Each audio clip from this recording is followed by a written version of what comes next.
Good day, everyone, and welcome to Smith & Wesson Brands, Inc. First Quarter Fiscal 2026 Financial Results Conference Call. This call is being recorded. At this time, I would like to turn the call over to Kevin Maxwell, Smith & Wesson's General Counsel, who will give us some information about today's call. Thank you and good afternoon. Our comments today may contain forward-looking statements. Our use of the words anticipate, project, estimate, expect, intend, believe, and other similar expressions are intended to identify forward-looking statements. Forward-looking statements may also include statements on topics such as our product development, objectives, strategies, market share, demand, consumer preferences, inventory conditions for our products, growth opportunities and trends, and industry conditions in general.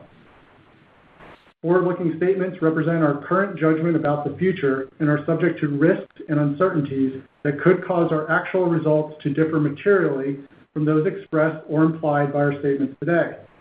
These risks and uncertainties are described in our SEC filings, which are available on our website, along with a replay of today's call. We have no obligation to update forward-looking statements. We reference certain non-GAAP financial results. Our non-GAAP financial results exclude relocation expense.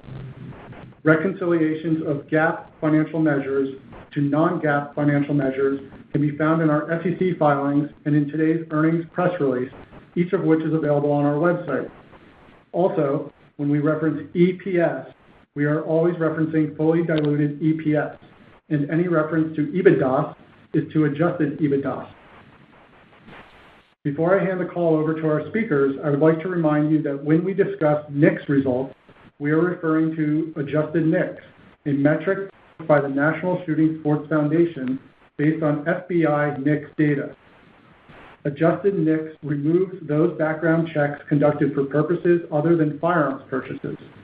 Adjusted NICS is generally considered the best available proxy for consumer firearm demand at the retail counter.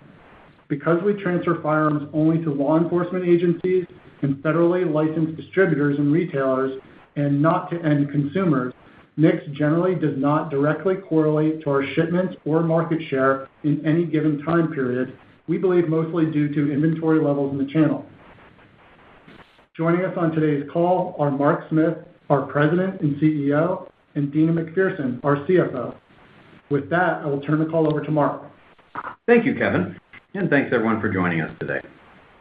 First quarter results came in better than expected, with sales of $85.1 million and EBITDA of $8 million, reflecting robust demand for our new products and continued strong market share for our broader portfolio in every firearms category in which we compete.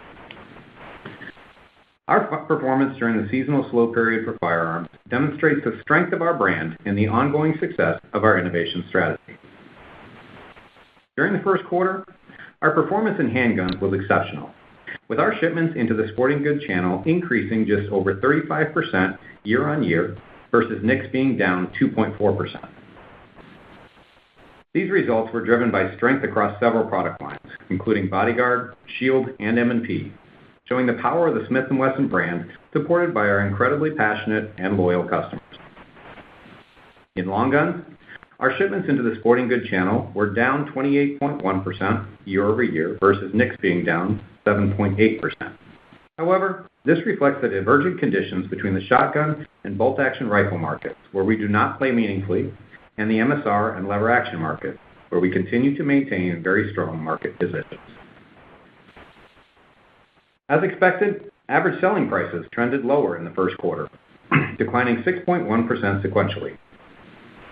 Handgun ASPs were down 4%, while long guns declined 13% due to mix. While the market remains highly promotional, our focus on new products, strong marketing campaigns such as the Red, White, and Big Blue campaign we ran throughout July, and continued consumer preference for our brand have allowed us to participate in promotions more selectively. As a result, we maintained relatively healthy ASPs throughout the summer. With the typically busy fall and winter seasons now upon us, we continue to expect to maintain strong ASPs throughout fiscal 2026. Moving now to market conditions, we continue to view the market as relatively quote-unquote normal. It remains cyclical and reflects traditional seasonality throughout the year. While the current environment is more challenging than a few years ago, as we have seen many times before during these market cycles, underlying consumer demand is above what we saw before the last surge, as we now have more consumers who are participating in the category. Through all the ups and downs of the market over time, our leadership position in key categories has endured, and feedback from our distributor and retail partners supports the view that our disciplined execution of our strategy continues to position Smith & Wesson at or near the top in the categories in which we compete. Innovation remains a cornerstone of that strategy, with new products accounting for 37.3% of sales in the first quarter. Underscoring this, we've seen a very positive initial reception to our Shield X, which we introduced in late July. And as I've said many times before, our award-winning engineering and design teams consistently deliver products that resonate with consumers. With a strong pipeline of new products upcoming, we will continue to invest in innovation to keep the line fresh and ensure that we maintain our leadership position. Looking at inventory levels in the channel, distributor inventory is very healthy, with strong sell-through of our products. Distributor inventory was down more than 13,000 units at the end of July compared with the end of fiscal 2025, and down more than 17,000 units year over year, which indicates strong demand for our products at the retail counter. Due to this clean inventory position, we are well placed to quickly convert incremental demand into shipments as we enter the typically busy firearm season. As we now prepare for the traditionally stronger second half of the year, we remain disciplined in managing our business, and our capital allocation strategy is unchanged. Invest in our business, maintain our strong balance sheet, and return value to stockholders. In fiscal 2026, our internal investments continue to prioritize leveraging our state-of-the-art facility in Tennessee, optimizing and modernizing several value-add elements of our facility in Massachusetts, and investing in special initiatives to further enhance our brand and support our customers. On that note, and before I hand the call over to Dina, I want to provide an update on a very special project that the team has been hard at work on at our Tennessee facility. For decades prior to its closure several years ago, the Smith & Wesson Academy in Springfield, Massachusetts, was an industry staple, providing training for countless law enforcement officers, consumers, and agencies around the world. Today, I'm thrilled to announce that the Smith & Wesson Academy is back and better than ever. This state-of-the-art facility encompasses nearly 30 acres of purpose-built ranges, training facilities, fitness equipment to allow training under physical duress, classrooms, and even a 2-story modular building rated for simunition live fire to allow situational training for law enforcement and military customers. The Academy will be run by Mark Cocciolo, a true American hero. Mark is a retired U.S. Navy SEAL veteran and firearms training expert. After proudly serving our country for 25 years, including with the prestigious SEAL Team 6, he spent the next 13 years of his career as one of the top firearms instructors at Basic Underwater Demolition SEAL Training, or BUDS, in San Diego, where he helped revamp the firearm training curriculum and train nearly 4,000 Navy SEAL candidates. The goal with this new facility will be to provide yet another advantage to our current and prospective law enforcement, federal agency, and military customers, who will all have access to Mark and his team's knowledge and our facilities free of charge. In addition, and in keeping with our goal to promote responsible firearms ownership, we aim to enhance the firearms proficiency of our loyal consumers, who will be able to sign up for a variety of courses custom designed for any skill set from beginners to experts, and come to Smith & Wesson to learn from the best of the best. All, of course, while showcasing our world-class firearms. We'll be hosting a grand opening celebration next Friday on September 12th, and are excited to share more details as we begin leveraging this amazing asset. Finally, and as always, I just want to thank our entire team of talented Smith & Wesson employees for their tireless dedication to our brand and in putting their skills to work each and every day to make us successful. With that, I'll turn the call over to Dina to cover the financials. Thanks, Mark. Net sales for our first quarter of $85.1 million were $3.3 million, or 3.7% below the prior year comparable quarter. During the quarter, inventory at distributors declined by over 10% from the end of the prior quarter and over 13% compared with the end of July 2024 in terms of actual units, indicating positive sell-through of our products at retail and a good position for us as we look forward to the coming months. As expected, handgun ASPs declined slightly from Q4 levels due to promotions and continued strong demand for our lower-priced products. Long gun ASPs decreased due to the mix of lower-priced products and lower overall volume. Gross margin of 25.9% was 1.5% below the comparable quarter last year, due primarily to decreased absorption on lower production and a 120 basis point negative impact from tariffs, stemming primarily from steel, partially offset by lower promotion costs and lower federal excise taxes as a result of the favorable outcome of a recent audit. Operating expenses of $25 million for our first quarter were $680,000 lower than the prior year comparable quarter, with increases in R&D being more than offset by lower selling and marketing costs due to lower promotional costs and the absence of costs related to the NRA show, which was held in Q4 of last fiscal year. The lower revenue and associated margin, combined with an increase in interest expense due to higher outstanding borrowings, resulted in a $3.4 million net loss, or an 8-cent loss per share. Cash used in operations for the first quarter was $8.1 million, compared with $30.8 million in the prior year comparable quarter, due to a net working capital decrease of $24 million. Inventory increased $13.3 million during the current quarter versus $29.3 million in the prior year comparable quarter. As a reminder, we typically level load our factories and build inventory in our first quarter. We spent $4.3 million on capital projects this quarter, compared with $4.7 million in the prior year comparable quarter, and expect our capital spending for the year to be between $25 and $30 million.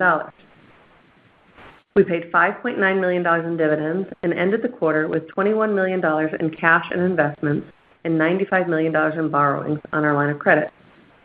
Finally, our board has authorized our 13-cent quarterly dividend to be paid to stockholders of record on September 18th, with payment to be made on October 2nd.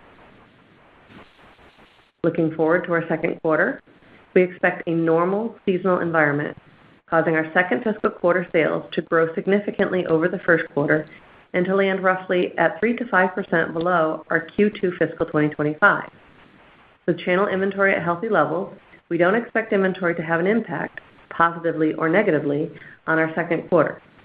Although we remain cautious regarding the full fiscal year due to macroeconomic conditions, we believe that our current product lineup and planned new product introductions will allow us to maintain or expand our market share in the foreseeable future. With the extended shutdown in August that we discussed last quarter resulting in lower absorption, combined with the impact of steel tariffs, we expect Q2 gross margin to be in line with Q1 gross margin. Operating expenses in Q2 will likely be about 20% higher than Q1, with half of that increase driven by profit sharing. In addition, costs associated with the grand opening of the Smith & Wesson Academy, combined with promotions, sales activity, and distribution costs associated with the increased volume, will make up the remainder of the increase.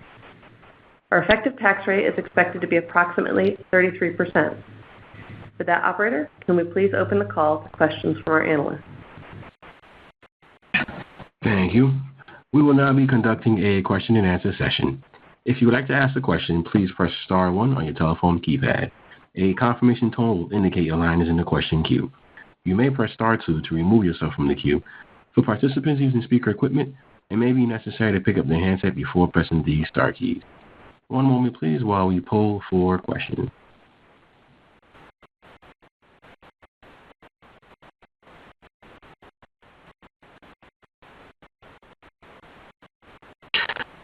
Thank you. Our first question comes from the line of Mark Smith with Lake Street Capital. Please proceed with your question. Hi, guys. I wanted to ask first about ASPs, kind of both in handgun and long gun, just given kind of the competitive dynamics, but more so kind of where the consumer is. You know, how do you feel about your pricing today on products, and do you feel there's any shifting that potentially could happen as we look through the rest of the year? Hey, Mark. We were pretty pleased with the ASPs throughout the summer. As you know, that's our typically slow season, throughout the year in firearms. And, we were able to kind of maintain that. The promotional environment still remains fairly robust out there, but for us, as I said in the prepared remarks, with the innovation making up a significant portion of our pipeline of products and the strength of the even the core portfolio, we were able to be pretty selective. We did participate, but we were able to maintain those ASPs, and as we now go into the busy season, I think that bodes pretty well for us to be able to hold those up throughout the rest of the year. Okay, and then I wanted to ask about the long gun business. You talked about some markets where you don't really participate or have products. What opportunities do you have in expanding your product offerings, maybe to hit some of these segments? Yeah, I think we have definitely been very successful with the 1854, entering into that lever action market, and I think that's kind of paved the way for us to continue expanding into more of the white space for us in the industry that we don't play in. So we're going to continue. We're still expanding that lever action platform. There's two more calibers that we're still kind of working on filling out, and those will be coming here very shortly. But and then after that, it's on to the next thing. Perfect. And the last one for me is just as we look out to changes in regulations with the recent tax law, is there opportunities for some NFA items, potentially, suppressors and SBRs for some higher demand as we move into January? Yeah, good question. For sure. I think there's a lot of pent-up demand there in the suppressor market as folks are, kind of waiting for that law to go into effect in January. So, I think from a long-term perspective, bodes very well for us with the Gemtech brand. So, we're already seeing some movement there with some promotions on, for early discounts and on the tax stamp promos that we're running with some of our our suppressor retailers, and I think that's an early indication that that should be a pretty healthy market come January. Excellent. Thank you. Yep. Thank you. Our next question comes from the line of Steve Dyer with Craig-Hallum. Please proceed with your question. Hey, thanks. This is Matthew Robb on for Steve.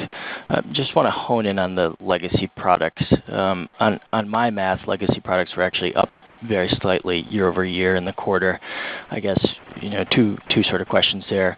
One, what do you credit the better performance to in the quarter? And then two, how do you feel about getting through the rest of that inventory as we look towards the back half of the year? Thanks, Matthew. Yeah, the legacy products did very well for us. We continue to gain share there. I think, that's a combination of, the strength of the brand. We are definitely taking share in that category of the more inline, products, excluding the new stuff. And we continue to see that, that we have more runway there to go as we go through the rest of the year. And then from an inventory perspective, that we're hyper focused on that this year and kind of, bringing our internal inventories kind of back down again. Just to be completely honest, we ended last year with maybe a little bit more than we wanted. And, but that, I'll just remind you that, for us in the firearms industry, that's not necessarily a concern. We obviously have a strong balance sheet, and, we're able to kind of navigate the ups and downs of the marketplace pretty well. I think we've proven over time, and for us now, that just means, again, these products, there's no expiration date on our inventory, and we'll just make some adjustments to the production run rate and bring that down throughout the rest of the year. Sure, that's great. And then just on promos, really thinking about the back half of the year, should we expect promo activity to accelerate to aid the inventory reductions, or should we expect promos to remain pretty rational? And then maybe comparing that cadence to last year would be helpful. I mean, it sounds like you're being pretty thoughtful about promos in the near term, but any other thoughts there would be great. Yeah, on the promotional side, I don't foresee any need for us to, be, leaning in there any more than we already have throughout the summer. As I mentioned, we are participating. We're just doing it in a very thoughtful manner. We're a lot of conversations internally about, maybe a couple pockets here and there where we want to, promote. But, I think you can kind of expect that our ASPs will, kind of hold up throughout the rest of the year. We'll participate, but, I think we're probably in a little bit better position, just given the strength of the brand and, again, that strong balance sheet where we can kind of be a little bit more measured in our participation. So, we'll participate, but I don't think, you shouldn't expect that, we're going to have a significant increase as we go through the back half. Okay, that's great. Thank you very much. Thank you. And we have reached the end of the question and answer session, and I would like to turn the floor back to Mark Smith for closing remarks. Thank you, operator, and thanks everyone for joining us today and your interest in our company. We look forward to speaking with everybody again next quarter. Thank you. This concludes today's conference, and you may disconnect your line at this time. We thank you for your participation. Have a great day.